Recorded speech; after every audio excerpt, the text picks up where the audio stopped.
সত্যি বলতে এটা আমাদের কাছে এতটাই শকিং ছিল, ভাবতে পারিনি যে এরকম ঘটনা দেখে খুলে দেখলাম যে কার্ডটা আছে। তো তোমাদের একটা জিনিস দেখাচ্ছি, কিন্তু প্লিজ কেউ হেসো না। এ তো যে ওই জামাটা কার?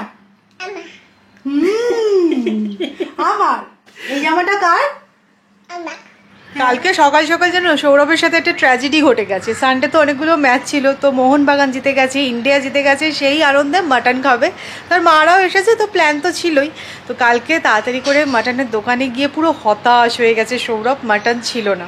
তো বলেছে এখন আসবেন না, মানে মানডেতে তো পাওয়াই যাবে না। আর আজকে হচ্ছে আমাদের বাড়িতে ভেজ, মেনলি মা ভেজ খাবে, তো সেই জন্য আজকেও মাটন হবে না। তো কাল গিয়ে একবারে মাটন হতে পারে। তো এই ব্যাপার, মনের দুঃখে কালকে তিনি চলে আসলেন। Good morning SS family, welcome back to the channel. আমি ভেবেই রেখেছিলাম যে আজকে ব্লগের শুরুতেই তোমাদেরকে এটা বলবো। কালকে আমাদের ওই মোমেন্টটা এত হাসি লেগেছে না, দরজা খুলে বলছে বড় ব্যথা লাগে বলে গান শুরু করেছে। তো যাই হোক, কি আর করা যাবে, চলো আজকে দিনটা শুরু করে। আজকে সকাল থেকে যেন আমাদেরকে কি ঠান্ডা, মানে হঠাৎ করে মানে গরম চলছে, সকালবেলা উঠে দেখছি বাবারে কি ঠান্ডা লাগছে, মানে সোয়েটার টোয়েটার পরলে ভালো, এরকম ঠান্ডা লাগছিল সকালটা।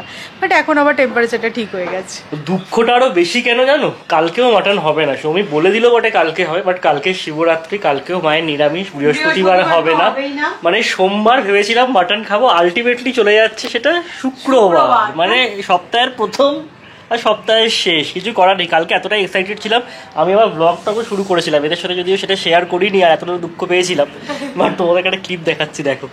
আজকে হচ্ছে কি ডাবল সেলিব্রেশন টাইম। কালকে ইন্ডিয়া তো পাকিস্তানকে হারালো, বিরাট কোহলির সেঞ্চুরি, তার পাশাপাশি মোহনবাগান ISL শিল্ড চ্যাম্পিয়ন হলো। তো আমি এখন যাচ্ছি সেই সেলিব্রেশনটাকে কন্টিনিউ রাখতে মাটনের দোকানে। কালকে আমরা অলরেডি চিংড়ি মাছ খেয়ে নিয়েছি, আজকে মাটন। এই যে তোজো মাস্টার, কি করছো তুমি ফুল নিয়ে? এই যে সবাইকে গুড মর্নিং বলে দাও। হ্যাঁ, ফুল দিয়ে গুড মর্নিং। শুনলাম নাকি তোমার পায়ে ব্যথা, তুমি দাদুর কাছে গিয়ে পা টেপাচ্ছিলে। তোমার পা কোনটা? হ্যাঁ, পায়ে ব্যথা, একটু একটু ব্যথা। ও দাদার কাছে গিয়ে পাটা এগিয়ে দেবে বলে পা টিপে দাও। কি সুখ রে তোর, হ্যাঁ? সেবা নিচ্ছিস তুই। এদিকে দেখো মোজার কি কন্ডিশন, সকাল থেকে সবাইকে একটু হাই করে দাও। সবাইকে একটু হাই করে, এইদিকে এইদিকে ক্যামেরার দিকে করো, হাই করে দাও, করে দাও। একদম নয়, বদমাইশি। একটা ফ্লাইং কিস দিয়ে দে।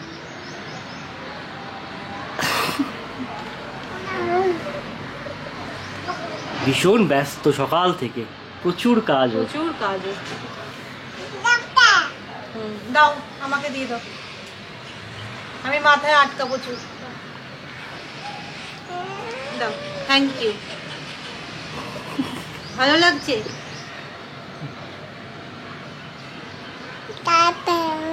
তোমাদের একটা জিনিস দেখাচ্ছি, কিন্তু প্লিজ কেউ হেসো না। তোমরা দেখলাম কালকে অনেকে কমেন্ট করেছো যে সৌমি তুমি কি পুরুষের কাজ করবে, আমাদেরকে দেখিও।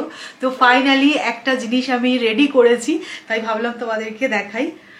তো এই দেখো, এই ক্রাঞ্চিসটা আমি বানিয়েছি। এটা কিন্তু একটা সিম্পল রাবার ব্যান্ড, আর সেটার ওপরই এরকম পুরুষের কাজটা করেছি। কালার কম্বিনেশনটা একটু বেটার হতে পারতো, কিন্তু কি বলতো আমার কাছে না এই দুটো কালারেরই উল ছিল, তো সেটা দিয়েই বানিয়েছি। আর তোমাদেরকে আমি বেঁধেও দেখাচ্ছি, দেখো দেখতে কিন্তু খুব ভালো লাগছে। আর আরো অনেক সুন্দর সুন্দর ডিজাইনও আছে, এই যে এরকম লাগবে। এখন তো আমি সময়ও পাই অনেকটা কম, কিন্তু কাজটা করতে খুব ভালো লাগছে। আর রাতের দিকে তোজো ঘুমিয়ে পড়লে তখন আমি মাকে বলি চলো একটুখানি আমাকে দেখাও, আমি শিখি। তো এইটা মা বলবে এরকম ভাবে শিখেছি, একটা কিছু বানা, তাহলে দেখবি ভালো লাগবে। এইটা বানিয়েছি। এরকম ক্রাঞ্চিসের আরো অনেক সুন্দর সুন্দর ডিজাইন আছে, এবার ভাবছি সেগুলো বানাবো। তো জানিও আমার প্রথম কাজ কিরকম হয়েছে। নেমে না কিন্তু বলে দিলাম তোজো।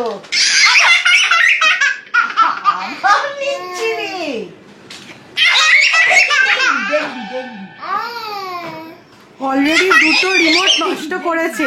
ও বাপরে বাপ,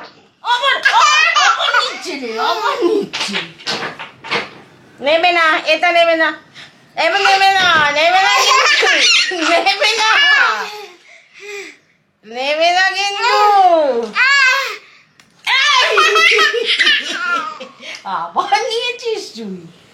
নেবে না নেবে না নেবে না ভর নিচ্ছি রে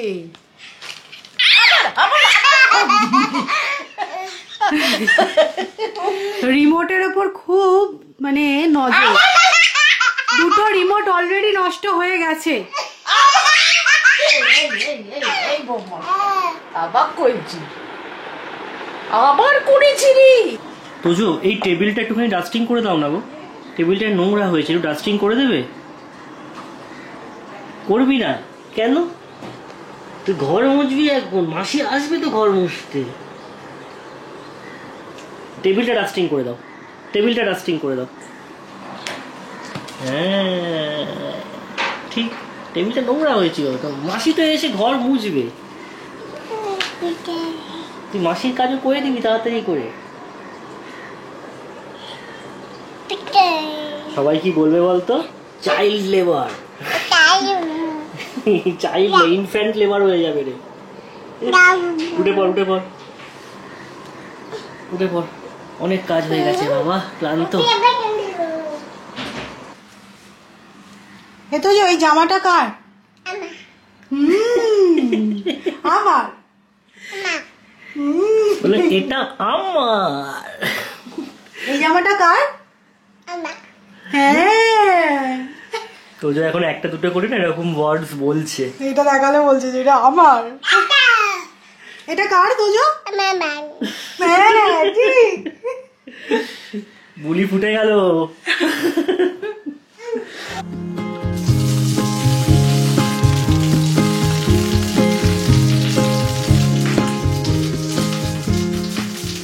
ফুলকপির সিজন বলতে গেলে প্রায় চলেই গেল, মানে এবার এই গরম পড়ে যাচ্ছে, ফুলকপি আর খুব বেশি বাড়িতে হয় না। এবার এই গরমে ঢুকবে পটল, যেটা কিনা খেতে আমাদের মোটে ভালো লাগে না। পটলের থেকে বিশ্বাস করো সারা বছর ফুলকপি খাবো, যদিও এখন আমাদের এখানে তো সারা বছরই ফুলকপি পাওয়া যায়। তো যাই হোক, ফুলকপি নিয়ে এত কেন রচনা আমি দিচ্ছি, কারণ একটা ফুলকপির রেসিপি বানাচ্ছি, ভাবলাম তোমাদের সাথেও শেয়ার করি। আমরা যেরকম মুড়ি ঘন্ট করি সেরকমই না ফুলকপি দিয়ে চাল ফুলকপি খেতে খুব ভালো হয়, মিষ্টি মিষ্টি হয়। তো একদম অন্যরকম টেকনিকে বানাবো গোবিন্দভোগ চাল দিয়ে, তো তোমরাও এটা একবার ট্রাই করে দেখতে পারো। ফুলকপিটা দেখো একটু বড় বড় সাইজের রেখেছি, আর এটা ফ্রাইও করে নিয়েছি। এবার এখানে কাজু আর কিশমিশ এটা ফ্রাই করে নিচ্ছি।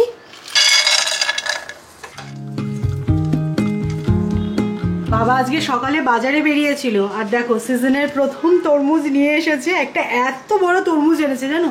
তো বলছি আমি নিজেই কেটে সাইজ করে দিচ্ছি, তোমাদের কোনো টেনশন নেই। সব দানা টানা বাছা হচ্ছে, আর এখানে সব সাইজ করে রাখা হচ্ছে। তো এটা কি জুস বানানো হবে তো? এই সময়তে তরমুজের শরবত খুব ভালো লাগে। হ্যাঁ, বাজারে এসেছেও খুব মিষ্টি, আমিও খেয়ে দেখলাম। তোজোর জন্য কটা রেখে দিয়েছি। তো ভাজাভুজি হয়ে গেছে, এগুলো সবই আমি রিফাইন অয়েলেই করেছি। এবার কিন্তু 1 টেবিল স্পুন মতন আমি ঘি অ্যাড করছি। এবার অ্যাড করে দিচ্ছি গোটা গরম মশলা, তেজপাতা, এর মধ্যে দিয়ে দিচ্ছি আদা বাটা।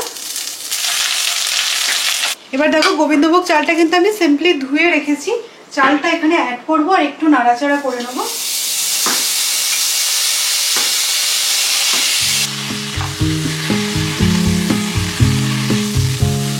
চালটা একটু নাড়াচাড়া করে নিয়ে এর মধ্যে অ্যাড করে দেবো জিরে গুঁড়ো, নুন আর মিষ্টি।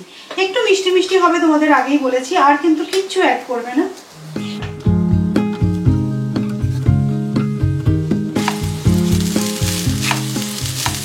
এবার এর মধ্যে দেখো ফুলকপি, কাজু, কিশমিশ অ্যাড করলাম, দেবো কিছুটা মটরশুঁটি।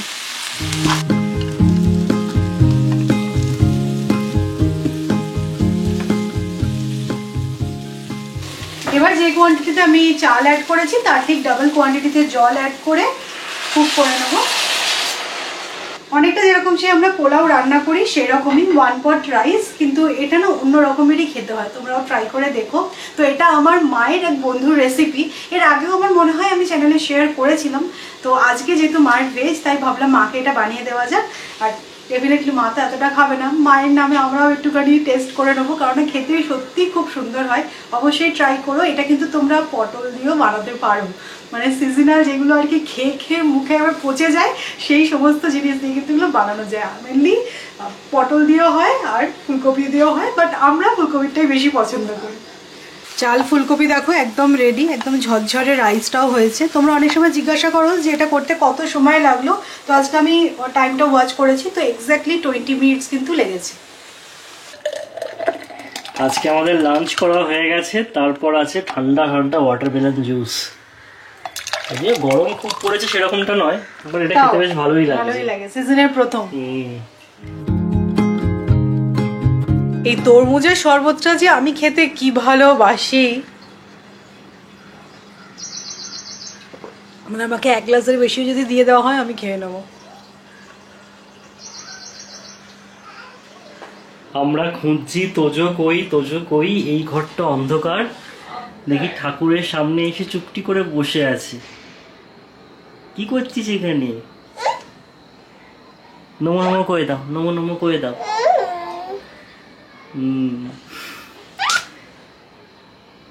চলে এসো।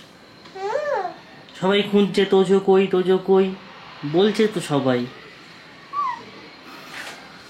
বলছে তোজো কই। তো চুলটার কি অবস্থা রে?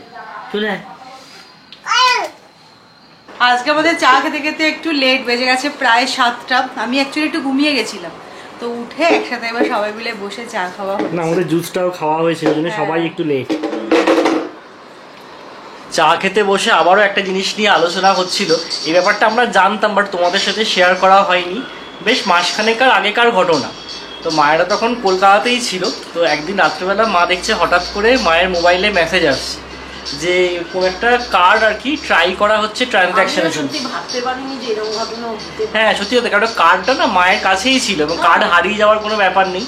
তো বারবার দেখাচ্ছে যে ডিক্লাইন এবং সেটা কিন্তু মেসেজগুলো যে আসছে কোনোটা ইন্ডিয়া থেকে ট্রাই হচ্ছে। ওইরকম হতে আমি আমার উঠে মানে আমার যেখানে কার্ড থাকে, সত্যি এখন হাসছি, যেখানে কার্ড থাকে আমি খুলে দেখলাম যে কার্ডটা আছে, তো মানে নিজের কাছে কার্ড আছে আর তারা চিন্তা কি। তো সেই বিভাগে ঘুমিয়েও পড়েছে যে না আর তো কোনো চিন্তা নেই, কার্ডটা দেখে নিয়েছি যে আছে আমার কাছে, আর ডিক্লাইন হচ্ছে কি ব্যাপার অতটা বুঝতেও পারেননি। তারপর নেক্সট দিন মর্নিংয়ে উঠে দেখছে একটা ট্রানজ্যাকশন সাকসেসফুলেরও মেসেজ এসছে। তো এটা তো একটা শকিং ব্যাপার না, কার্ডটা যেখানে নিজের কাছেই আছে, কোনো রকম কোনো ইনফরমেশনও শেয়ার করা হয়নি ওভার দ্য ফোন, তাতেও টাকা কেটে নিল। এটা সত্যি কি বলতো, গোপাল বাড়িতে আছে বলে তাই বাঁচিয়েছে, যে অল্পের উপর দিয়ে গেছে। তারপরে মায়েরা গেছিল ব্যাংকে, কমপ্লেন করেছে, বাট খুব একটা কিছু হবে বলে আশা নেই। ওনারা বলেছেন কার্ডটা ব্লক করুন ইমিডিয়েটলি। কার্ডটা তো ব্লক করাই হয়েছে, আর সাইবার ক্রাইম ডিপার্টমেন্টে অনলাইনে যে পোর্টালটা আছে সেখানে কমপ্লেনও রেজ করেছে। মনে হয় হয় না, আমিও জানি না কি হয় না হয়, বাট হ্যাঁ ফলো আপ নিচ্ছি। তোমাদের সাথে এর আগে এরকম ফ্রড কেস আমরা শেয়ার করেছি, তো এটা একটা ইউনিক কেস, মানে আমরা নিজেরাও যখন আমি নিজেও অবাক হয়ে গেছি যে কার্ডটা আমার কাছে থাকা সত্ত্বেও যে এরকম আর কোনো রকম ইনফরমেশন শেয়ার না করে, মানে সব সময় এই সমস্ত অ্যাড গুলো দেখায় যেটা আমরা বলছি যে সিভিভি নাম্বারটা কোনোভাবে আর কি করতে করতে লেগে গেছে। কার্ড ইনফরমেশনটা যে সমস্ত সাইটে দেওয়া ছিল সেখান থেকে হয়তো লিক করেছে, তারপরে ওই সিভিভি নাম্বারটাকে রিসাইকেল করে ওরা বারবার ট্রাই করছিল, কোনোভাবে একটা লেগে গেছে। আর সত্যি কথা হচ্ছে দেখো, আমরা এত এখন ফোন নাম্বারও এদিক ওদিক শেয়ার করে দিই না, মানে কোনো আর পার্সোনাল কিছু নেই, সবকিছু ওপেন। হ্যাঁ সবকিছু ওপেন, যাই বা যাই করতে যাই না কেন, যেখানে হোক লগ ইন, ওই ফোন নাম্বার ওটিপি, তাই না? ফোন নাম্বারের থ্রুতেই হয়েছে নাকি? এবার তুমি কি অনলাইনে তাহলে কেনাকাটা বন্ধ? সেরকমই ব্যাপার, মানে সরকার থেকেও এত রকমের অ্যাড দেখাচ্ছে, তারপরে মানে এরকমই মনে হচ্ছে যে অনলাইনে সবকিছু বন্ধ করে দিতে হবে। ভয় পেয়ে গেছি অনলাইনে, সত্যি কথা। এখন একটা আতঙ্ক আছে। সত্যি বলতে এটা আমাদের কাছে এতটাই শকিং ছিল, তো আমি ভেবেও রেখেছিলাম যে তোমাদের সাথে শেয়ার করব, বাট এই তালেগুলো আর শেয়ার করা হয়নি। তো ভালোই হলো, মায়ের সামনে থেকেই তোমরা শুনে নিলে যে ব্যাপারটা কি ঘটেছে। তো অবশ্যই সাবধানে থাকতে হবে, আমরাও সাবধানে থাকি, বাট তারপরেও এগুলো হচ্ছে, মানে কি আর করব বলো, মানে নয় এই সিস্টেম থেকে পুরোপুরি সরে যেতে হবে, আর নয়তো এই সিস্টেমের মধ্যে থেকে মাঝে মধ্যে এইরকম ঘটনাও আমাদের সাথে ঘটবে, সেটাও মেনে নিতে হবে হাসি মুখে। এর বাইরে তো আর কিছু বলার নেই আমার। আমরা জানো তো পুনেতে একটা নতুন ফুচকাওয়ালা ডিসকভার করেছি, যে কিনা তেঁতুল জল দিয়ে ফুচকা বানায়। জেনারেলি এখানে পুদিনার জল দিয়েই হয়, যেটা কিনা খেতে খুব একটাও ভালো লাগে না। তো যাই হোক, কি খাবো, সন্ধ্যাবেলা একটু চটপটা।